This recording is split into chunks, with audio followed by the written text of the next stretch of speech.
show you. This one, his name is Elmo. Elmo? And he can sing. He can sing, wow. And what about the other one? The other one is called Tina, and I like it because it has different stuff. Well, that's so cool. So Lilia, can you climb up on this chair that's behind you? Yeah, climb up. Be very careful. Now I'm going to count to 3 and I want you to jump. 1, 2, 3, jump! That was so cool. Oh, let me get out of your way again. I like you so much. I love you too. Come home soon. I'll be home very soon. Bye bye. Now in that example, we were demonstrating live 3D capture, but our system is capable of another thing. We can actually record and play back that entire session. Now this is almost like reversing through time. And if I wear my HoloLens device, it's almost like walking into a living memory that I can see through another pair of eyes from all these different perspectives. And because this is 3D content, we can miniaturize it onto this coffee table and experience it in a more convenient manner.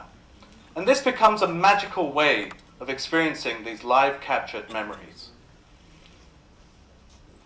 So why is this Now important? imagine being able to teleport to any place with any...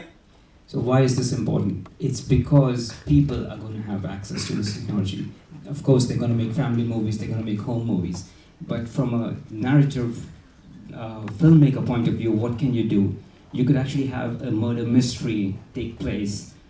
Someone puts the headset on and that murder happens in their living room out there. So it's a completely different way of telling stories, of talking about virtual reality, because it's mixed reality.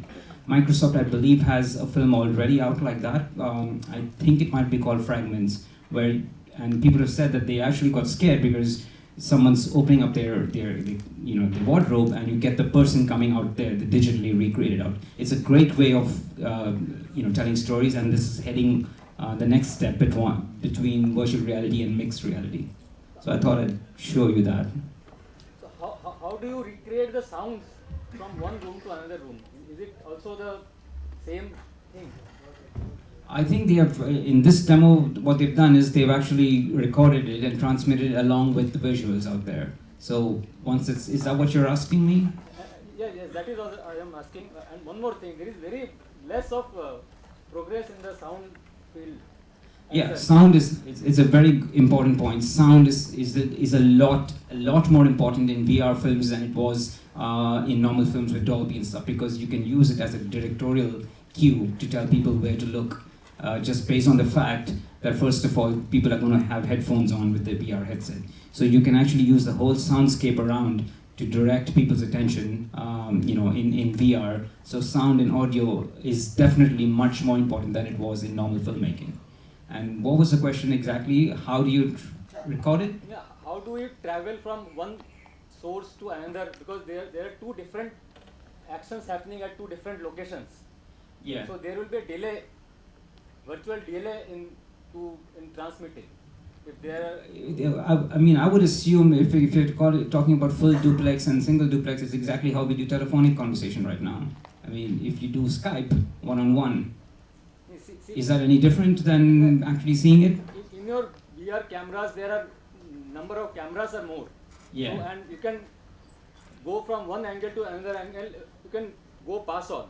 So how do you do in with the mics? That's correct. You've got many cameras, but the output feed is just one thing that is then you are recreating where you want to look at. So what they're doing is you've got one feed out, but you've got an omnidirectional mic in there. So it's like either ambisonics is one technology that's used, or you've got binaural audio. So it depends. The 6 cameras or the 16 cameras are capturing everything is getting down to one feed and going up. But that's in the VR thing. This was AR, which is slightly different. It's also the same thing happening in the audio part as well. Yes, it's directional sound going down a standard audio file, which is then being broken down at the other end by software, which understands. It's like Dolby, breaking down Dolby sound. So like that, you've got ambisonic software that breaks it down in the player that you're using to witness or to experience the VR film. Like there is Oro and Dolby Atmos are there. Correct. What kind of audio is used for those VR? As far as I know, it's ambisonics or binaural. Like I think there are the 2-3 companies that do this thing. So you've got quadraphonic sound, you've got ambisonics, you've got binaural audio. So and they have software decoders that go into the players, the VR player that you actually use. So the VR player that we are using for the Bahubali 2, was it ambisonic? Or I think someone from Bahubali is here. the stereo? It was not ambisonic or any other. Yes, but we are working on Dolby Atmos. So PM Satish is working on sound recording. So what he's doing is like he's recording sound from 16 different sources, which has depth in it. So like you feel the depth. There's two experiences about the Bahubali. One is the behind the scenes, which is actually video recorded, and it's got surround sound. And the other one, what you might have experienced outside, is the game engine one, which is even easier because in a game engine you can actually position these sound sources, and there's technology that actually takes into account reflection of 3D objects and how it actually affects in the real world. In the real world, sound will bounce through it. For example, someone standing out there listening to me will hear it differently because as it bounces and finds its way out. And you can actually mimic that in the game engine now because it knows geometrically where objects are, what the material is. So there's some really advanced algorithms out there. So the sword of Bahubali, if they actually implement all these kind of technology in there for sound, you're going to get an experience which is like unreal, to borrow a word, versus the behind the scenes which they've shot with the camera, which probably will take into account ambisonics or Dolby Surround or Atmos. Anybody else on sound? Not that I know much, but from what little I know is what I'm speaking in. You've all definitely heard of Pokemon Go. That was not augmented reality, that was a gimmick, but its time had come. So what we're talking about now with the HoloLens and stuff like that, as it comes down in price, it's actually people seeing in your real life. And as a filmmaker, could you use that? Could you resurrect someone, a known actor or a personality? Sorry, I have to stop this and just say one thing. We talk about cinemas and we talked about grand cinemas and multiplexes. This is what probably the cinema of the future is going to be like. When you put a headset on, everyone says it's an alienating experience. You're sitting at home, and of course, yes, if you put a headset on and your wife and your kids are around, you're alienating them. But the whole thing about VR, and why do you think Facebook invested $2 billion? It was not because they like gaming. They are taking the social experience into VR. And why not? Today, everyone's sending birthday greets across Facebook. No one's calling anymore. No one's definitely not sending postcards anymore. So basically, it's social there. What many of you might not know is the fact that today, if you've actually got the Gear VR and the Samsung phone, and you go onto the Oculus store, Oculus Cinema, you can watch a blockbuster film, which is currently rented for like $30. And what they don't tell you is there's a license for 4 more seats or 4 more visitors. So the same $30 that you pay for a ticket, you can actually invite 4 other people. Now this could be, again, your wife or your girlfriend or boyfriend who's across town or the other side of the world. And when you're in the Oculus Cinema app, which is you feel like you're sitting in a cinema just like this, and the screen is playing out there next to you, you'll see the avatar head of that person. And you can talk to them like you do in the cinema. What you can also do, which you can't do in the cinema, is mute them. So this is where it's heading. But for $30, you're getting 4 extra seats in there, and that's what social is going to go. And when we talk about cinemas, now getting away from that, this is what I believe is going to be the future of the cinema hall. And it's going to be a social experience. Of course, I jumped it.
So why play the game when you can live it? So why watch the movie when you can experience it?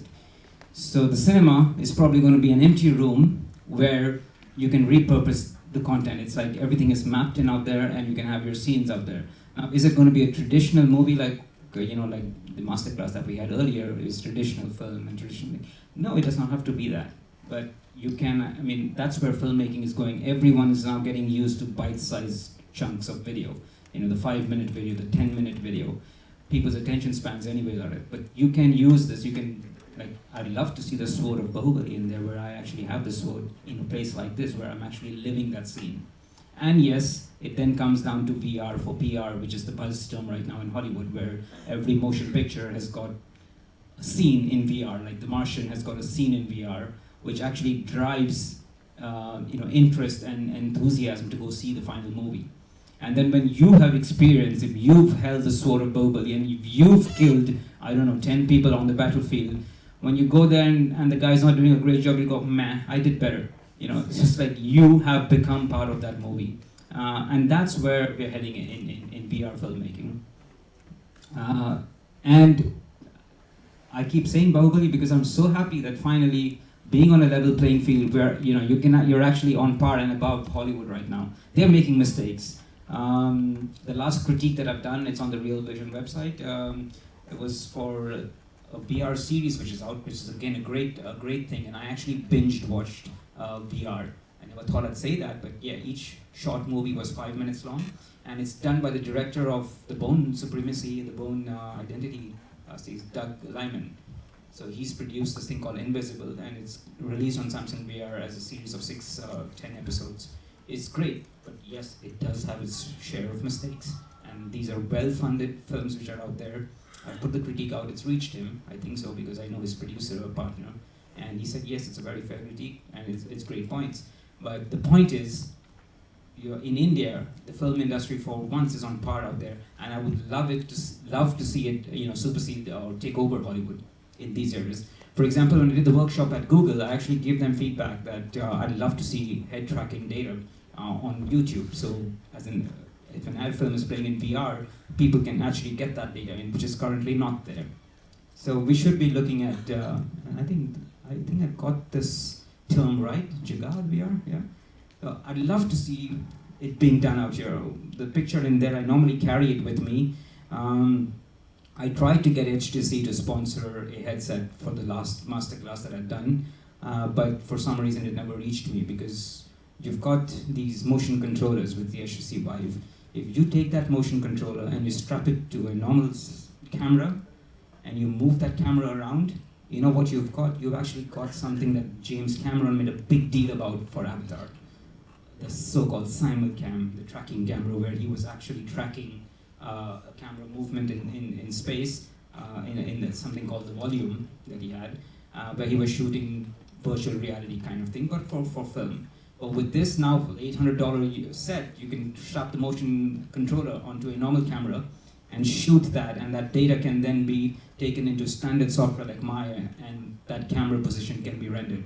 So it's not VR filmmaking for a headset, but it's definitely hybrid cinematography for normal films where you want to track live action with the CG world.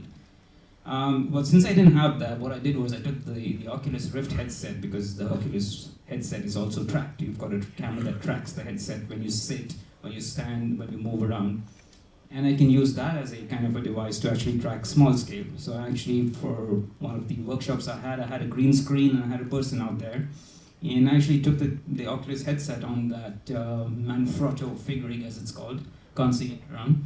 But you can actually do a take and come down, and then that data in the Unreal Engine can be rendered out there, or you can export it in Unity to software, higher end software like Maya.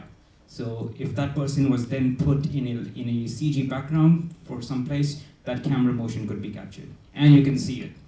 So what I'm getting at is, in India, you've got engineering talent. I'd love to see IIT talk to filmmakers, talk to film directors, talk to schools, and come up with these kind of solutions that are actually then productized. China is leading. China is making VR headsets, it's making stuff like that. Oh, why not India? I mean, all the IT, all the talent is here.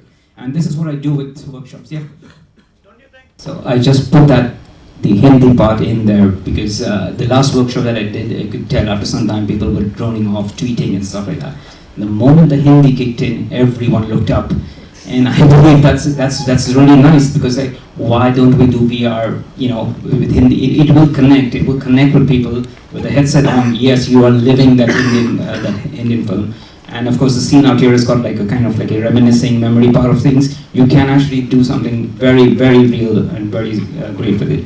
Anyways, the scenes are there, and I'll show you the next one is when you can get up close to the girl. So there's some really good stuff happening which you can't do in a normal film. Just let this bear with me, let the scene play through. Experiment gave people a free social platform to post their moods, their likes, their photographic memories.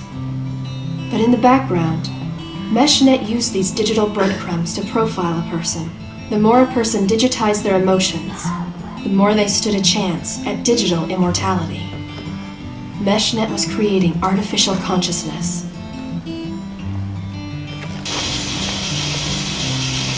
And then, I was back.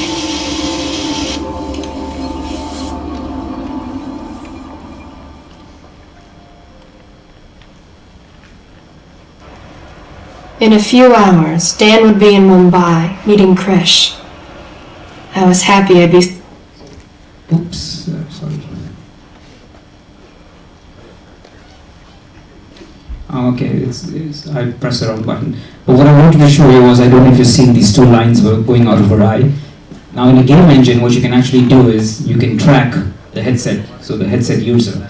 So if you as a user come up in this, what I'm doing is, as you walk up to her, she can start looking at you. And if you get, because she's a girl, now here's where I think, getting back to that ethics question, it gets much worse in this, because in this, if I've got an HTC Vive and I've got motion controllers, I could really go up to her and take the clothes off. So I have to build those safety nets in there.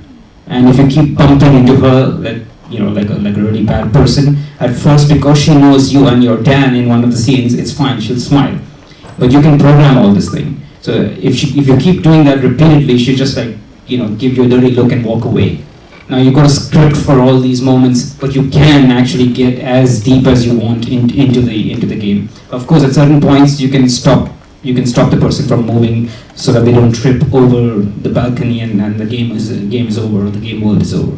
But if in the library, you could probably have books out there that you can actually book. In fact, the book that I wrote, Memories with Maya, the whole 400-page book is there in a corner if you so decide that you want to go sit there and start reading it in VR. So you can build this, but the human interaction part is very important. So it's like, as you walk up to her, she can look at you.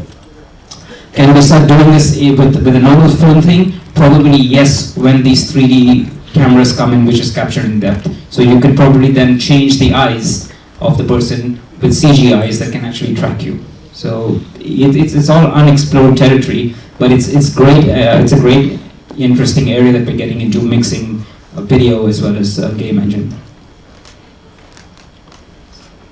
Any questions? Sir? Yeah. The video which you just showed right now, it was in the third person view. Very interesting point. Yeah, but go on.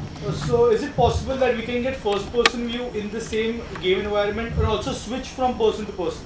That's very important, and something that I've forgotten. Thank you. Because in a normal movie, it's you can't really head hop, is what you can't go from first person to omniscient point of view. You can do it, but it's weird. But somehow with the VR headset, I've never felt there was any difference. So at one point, I'm a fly on the wall. At the next point, I can actually be the character Dan, whom she is talking to. And on the third thing, I can be like a third person, like if she's reminiscing about something, I'm just there. And she does not need to acknowledge me, because, of course. And it just seems to work. I don't know. I mean, like, it never felt it weird that, okay, I'm standing there and she's ignoring me. No, you just feel like you're suddenly thing. But on the first scene on the balcony, I am Dan. It's like, he says, where are you? And she's like, I'm right here. And suddenly you feel that you're him. So for some reason, at least for me, it seems to work, which in a normal movie would never work. I mean, you can't go from first person into that. It just, you just break the whole illusion. But it works in this. Let me show you, what else can I show you? I can show you some stuff about why Genlock is important when I talk about it. It's a bit I don't know who had this video, but you can tell the difference.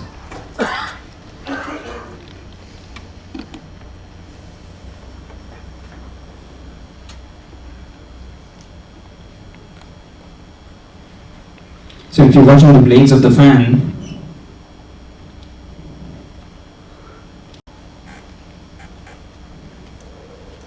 and now at some point it will be un-gen locked. So this one is still gen locked right now. The blades of the fan are moving together. And when it's not gen locked, you will see what happens. Do you see that? The red and blue things? The blades of the fan, that's the left eye, right eye. The red is the left eye, the green is the black. And it's flickering and it's off. And that's what you're doing to people's eyes and heads if you're shooting VR with non-gen locked cameras, if you're shooting in stereoscopic 3D. So I just thought I'd keep that clip out there to show you what I was going to show you. If you want to get into really high-end compositing, or actually let me show you the future of set building in VR and what they're doing right now. So the same game that we're going to do, forward it. Something to show you. I'm going to put on the headset right now. Good thing it makes you look real cool. Alright. It's actually the same terrace, if you noticed that I've used in, I don't think I showed you that, but it's the same set. So I believe even set building now is going to become an industry. So the people who gave me that, the set, it's a $400 set built out there. It's like very accurate in scale and stuff like that. So that would be a new industry where you create sets and then you can license them out digitally. So she's using the same set. It's a company called Playbox, and it's a very nice, it's actually a whole house. But she's using it as in a demonstration. Grab these. Take a couple steps back. Here we go. Okay. I'll turn on to the good parts. On the Unity Asset Store. Sorry, shaky guys. A little shaky today. Alright, so I'm going to start off by just adding sofa in the scene. Voila. And I selected it. Right? Okay. Don't worry. There's one. Okay, so... Okay, so as you can see, we have the gizmo in VR. Just move it along like so. Move it over here. Da-da-da. Move this back a bit, like so. If you look at the inspector here, you're useful, right? Thoughtful about how we build up. We're just building out, figuring out what the bit. Okay, so as you can see, we have joystick locomotion right now. Long term, we're going to have blink locomotion, and we also have a couple of cool ideas up our sleeve for you being able to move around a scene really quickly and manipulate things really quickly. People ask us a lot. I get a lot of... So the point of this is what's going to happen pretty soon is if you're making VR movies, the director or the set dresser can actually put on the headset and get in props. It does not have to be just indoor sets. It could be outdoors. And there's no reason why you can't do this and then actually shoot a normal movie with it, because all this data can be sent to high-end software like Maya and rendered at full resolution. And for that, I'll put up Unreal Engine, because that's what I could show you, the realism that's there in it.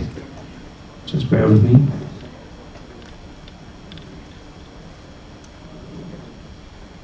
In case you're wondering how come I'm doing all this from a laptop, it's a very cool laptop. It's the Asus ROG, and I still have already, it's like 2 years old now. It's running a 980 NVIDIA chipset on that, and one of the only laptops at that time, even today, that can actually work with VR. So I don't know what Apple were thinking, but generally if you're already getting into VR, do not buy an Apple product. Sorry? Oh, I thought he was contesting that.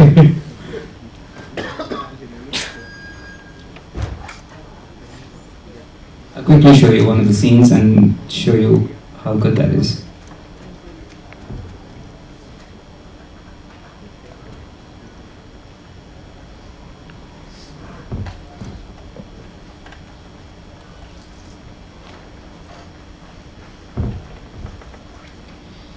So if this was an outdoor scene that you're shooting in the desert, the level of fidelity is pretty good for a VR film.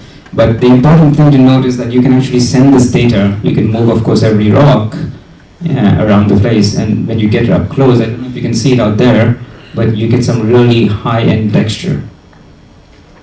That's there. And you know, if this is the desert and you want to place your VR camera out there, you might have noticed this in the Bahubali thing out there. There's one scene where you can actually look at it. Who can tell me which game engine was used? It's that guy out there. Who can tell me which game engine was used for Bahubali? Anyone? No? Alright. It's a great game engine from Amazon. It's free. It's called Lumberyard, and I believe it's based off CryEngine. CryEngine is like it's like people worship it. It's got really realistic rendering output out of that, photorealistic. The next one, of course, is Unreal Engine. And if you get realistic rendering like this is what gives you that presence, where you actually feel you could scratch off the sandstone on the wall next to you. And of course, you can move things around. You can select stuff and actually change the whole set. And you'll notice the sunlight and everything is actually changing in real time. Once you've got this out there, you can actually then, you've got the dust coming and stuff like that. So you can use this for your VR film. You can use it for a normal filmmaking, where you render the thing out.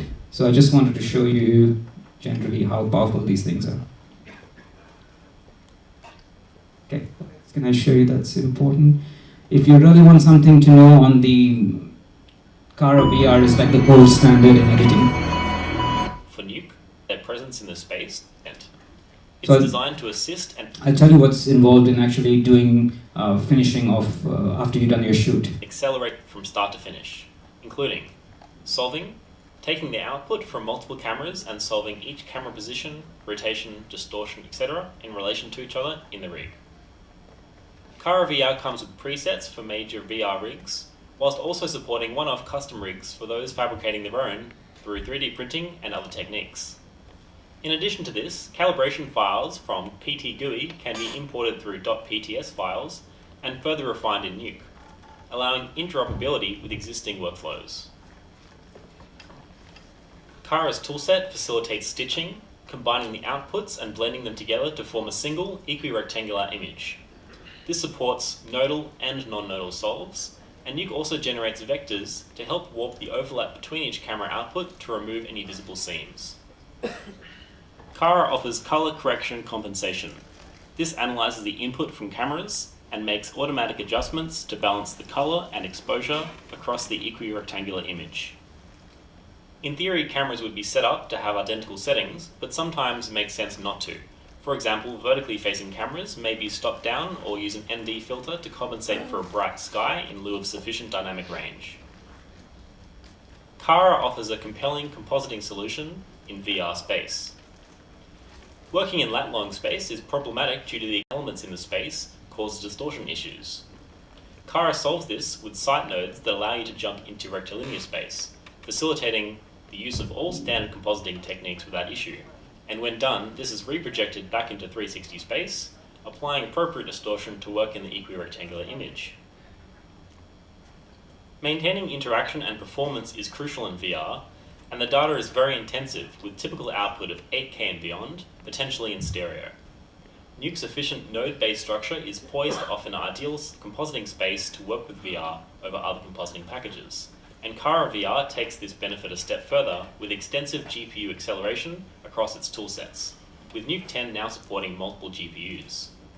In short, if you're actually getting into VR filmmaking, then hook up with someone who knows Nuke, and you can have the Kara VR thing out there to create it.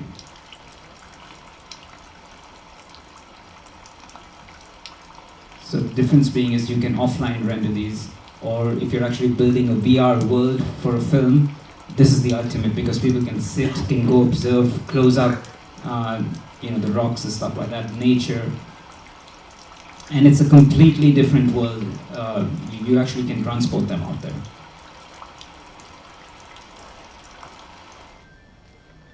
So. We have limitations in terms of not everyone has an access to an high-end laptop to project that VR. So The finished film. the finished film, yes. So, and phones obviously are there, but not at that resolution. So how do we break that barrier? Out there, you can actually project 4K on it. So yes, the current thing on mobile VR films is like probably 4K right now, which in H.264. But if you go to H.265, then you can probably crunch in more, more data for lesser bit rate and stuff like that. So it just becomes the length of the film versus the bit rate versus how much will heat the the phone's CPU.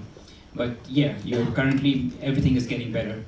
Samsung is probably working on the next generation phones that will not burn out but will still play higher end video. And we're just moving forward with NVIDIA. Yeah, I mean, of course, you don't want to carry the laptop around for the experience, but there are backpacks come out right now. But I love the fact that you can put the phone into this Gear VR thing and actually take off and get into another world. I mean, gamers of course spend hours on it because they're playing games and stuff like that. But I can probably take a film. The normal rated length of a VR film is probably 20 minutes right now, as far as I know. But it will keep increasing as as we get used to it. Actually hack your own, which is what I did on the film in After Effects. But not that I know of that's completely open source. I mean, I used corner pin and I used distortion, warp grids and stuff at that time because there was nothing out there. In fact, I had such a big problem even seeing what I did because there was no plugin to view it on the headset.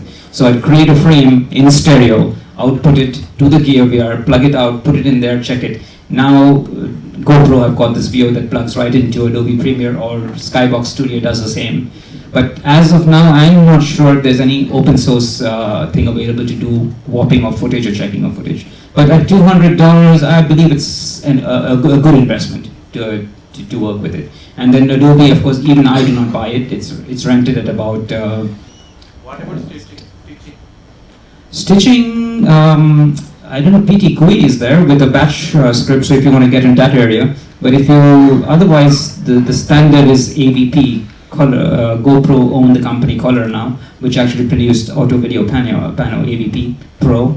And I think you get a whole suite for around $600 US if you buy it as a kind of a suite. That's one of the standard ones for doing stitching. Then, of course, Note will do it. And it will do much, much more, but then again, you're moving into professional territory. Can amateurs use Raspberry Pi camera? Can you use which camera? Raspberry Pi. I don't have any idea on that, because it's not the camera, it's going to be the lens that you put on it. So actually, any camera that can be Genlock, if you're producing stereoscopic, I'm assuming stereoscopic 360, any camera can be used. It'll just be how many cameras you're going to put versus fewer cameras, but with fisheye lenses, or the lenses that the field of view that you put out there, and how you're going to.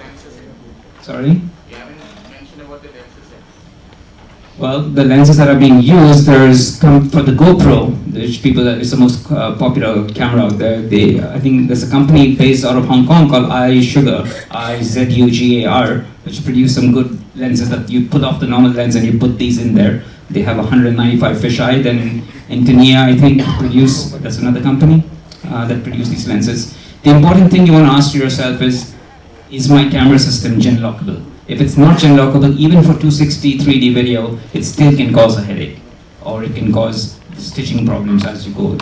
I mean, of course, then there's a cheap one like this, which is the Samsung 360, the Gear 360, which I believe was used to shoot the NFAI are showing in the next, I think in their own kind of tent out there, the tour of the archives that was shot with this camera. So it's effective for kind of a thing, but not really a serious solution. It's a quick and dirty one to shoot. Mix audio using the head tracking data. Interesting. What exactly do you mean? For game platform, we can usually mix the audio. Yeah, you put the thing away. Cinematic experience, can we do it? Normally what you do is you'd actually shoot surround sound out there. So you would actually have this environment shot where if the guy out there is asking me the question, we know it came from that direction. But if you do not, and if you actually have different mics, then you would mix it like you would mix for Dolby Surround. You would put it on the left channel, or pan it to the left or right according to the video.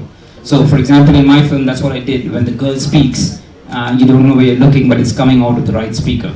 So you would turn to your right, as she says, right here. So it's a standard way of actually doing that. You were mentioning the cameras. You will at the end. You said you will mention the cameras for features. I actually mentioned some of them. Like most of them are actually rigs that you build yourself.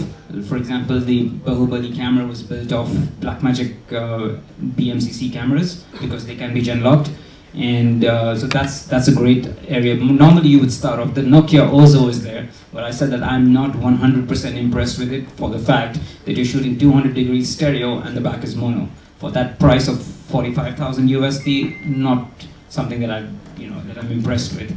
Besides that, the Jaunt one, J-A-U-N-T, the Jaunt one is rented out. I don't know what their rental prices are, but yes, that's a good camera if you can rent that one out for professional stereoscopic 360. So most people are actually building their own rigs, just knowing what you should put in there.